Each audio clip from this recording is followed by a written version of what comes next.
Dude, I have to say, this season was absolutely fantastic. No, it wasn't. All we get anymore is isekais, shonens, and dumb cutesy shows. What are you talking about, dude? Did you even watch Raven in the Inner Palace? Raven in the what? What the hell is that? I don't know, like a period piece drama that just screams uniqueness? All right, random altered voice that I put into a voice recording to make it seem like I'm talking to somebody. Let me tell you about Raven in the Inner Palace. Jokes aside, it seems like every single season anymore, we just have so many people complain about the fact that all anime is the same, it's all tropish, it's following the same formulas, it's isekais, it's power fantasies, it's cute girls doing cute things, it's harems, all that kind of stuff. And every single time it feels like I'm screaming at the top of my lungs going, there's so many shows that are super unique that are in each season that nobody's watching. They don't notice them. It's the Showa Roku Rakugo Shinjus, it's the Oniheis, it's these other titles that are completely breaking out of the typical mold, yet nobody watches them. And Raven the Inner Palace is one such series, a series that is unfortunately very underviewed according to a lot of databases. And that's a real shame because, again, it's doing something very unique. It's a period piece drama, mystery, supernatural show that, honestly, what it's doing really, really good. But this is my review of Raven in the Inner Palace, a 13-episode series that aired in the fall 2022 anime season, so let's jump right into it. Raven in the Inner Palace opens up in this empire where a prince has just recently gotten the power that he needs in order to overtake the throne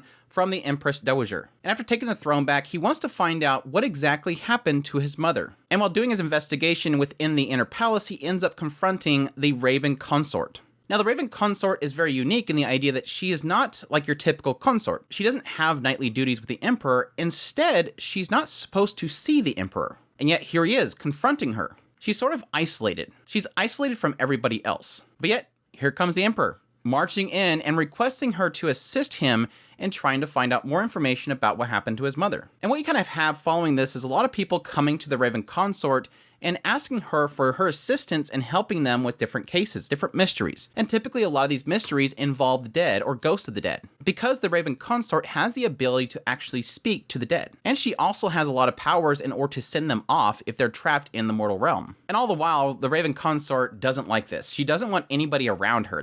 She wants them to leave her alone. Because what was kind of instilled upon her from the previous Raven Consort was that as the Raven Consort, you're not supposed to interact with others. You're not supposed to be wanting of things. Seemingly pure isolation. And yes, over time, you'll learn more about why that's the case. You'll learn about the secrets behind the Raven Consort, the Empire itself, and yes, what seems like a curse placed upon this girl. So my thoughts on Raven in their palace. I really, really did love this series. And yes, a lot of that has to do with the Raven Consort or Jusetsu.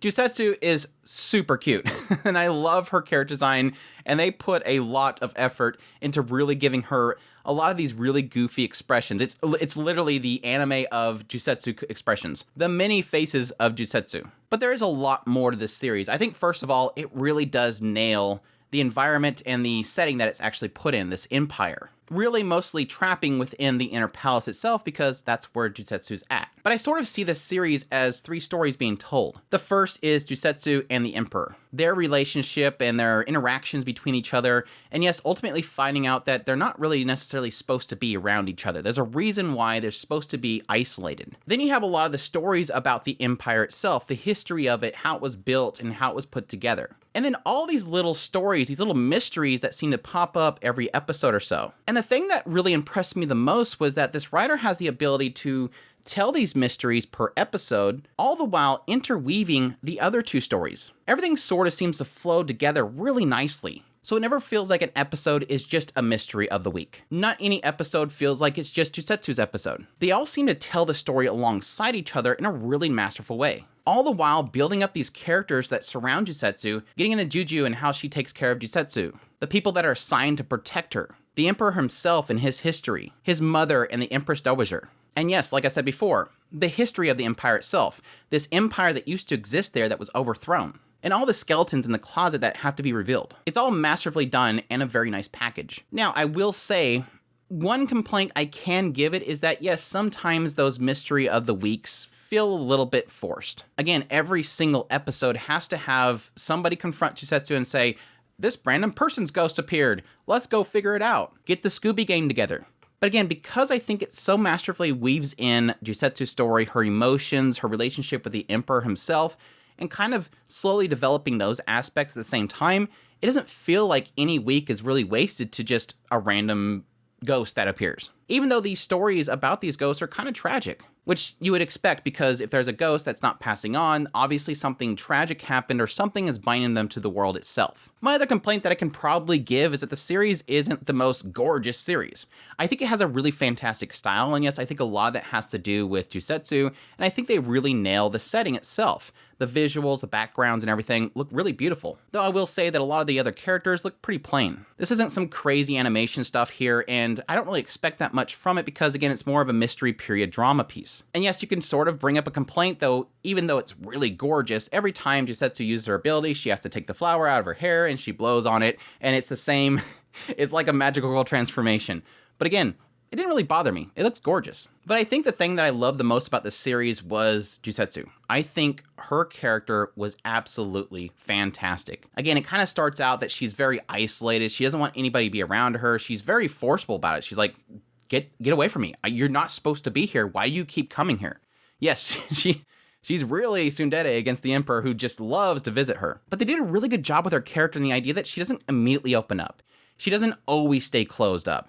It's a slow progression of her slowly allowing things into her life. Again, taking Juju into her life as one of her servants. She didn't have to do that, but you're seeing that she's slowly trusting other people. And then whenever she pulls back and she pushes people away, she realizes she makes a mistake. It's that this person's mad at me and I don't know why, but she eventually figures it out. Again, this is somebody that's had very little interaction with other people her entire life. And that sort of messed with her. She doesn't know how to treat different people and treat things that's been given to her. And I really like her relationship with the Emperor because he seems like a genuine guy. Yes, he seems to have to push quite heavily in order to get her attention, bringing her sweets all the time, and her tsundere nature taking the sweets, but he kind of goes out of his way to almost bring her experiences. And I think that's something, though, that she doesn't understand early on. Eventually, she realizes. The relationship between the two of them is really sweet. Now, my only true misgiving that I have of this series is the fact that it doesn't really feel finished. There's an overall story plot line that ultimately affects directly the Emperor and Jusetsu and a lot of the other people in this world. And they bring it to the forefront later in the series, and it all kind of ends anticlimactically, and you know that it's not done. And so it is one of those kind of stingers at the end of the series that really says, oh, by the way, either check out the source material or pray we'll get a second season, which I would definitely welcome. But it did sort of leave a bad taste in my mouth, even though it felt like a very fulfilling series overall. Additionally, I will say, don't expect like crazy mysteries here. We're not talking about, you have to get all these clues and the viewers are supposed to figure things out before Jusetsu does. They're more telling a story rather than it being a mystery itself. Yes, there's puzzle pieces being put together that you could sort of connect as you go along.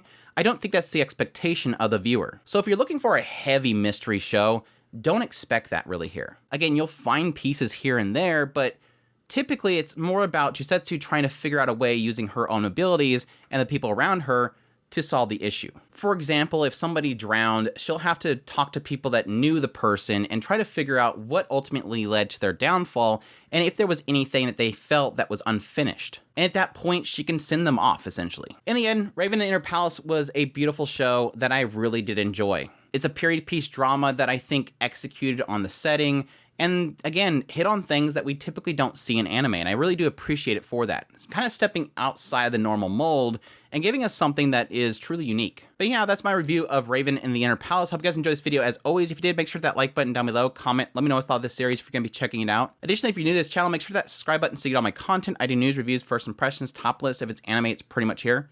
Additionally, if you want to support the channel more, we have a Patreon link, a tips link, and a super thanks button down below. I greatly appreciate everybody that supports the channel, and y'all take care.